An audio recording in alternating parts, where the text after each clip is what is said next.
Assalamualaikum warahmatullahi wabarakatuh.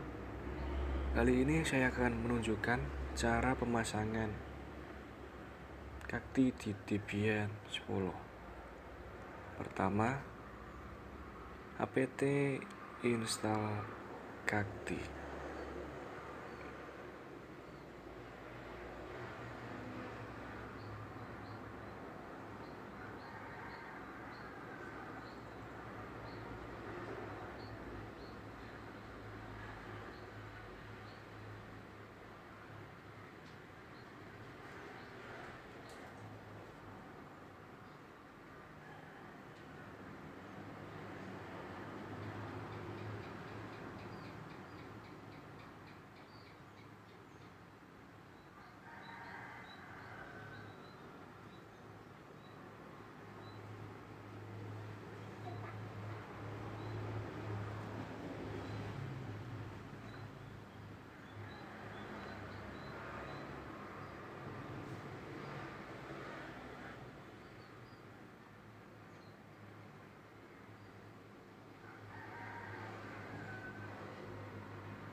Pilih yes, masukkan password, dan pilih Apache 2.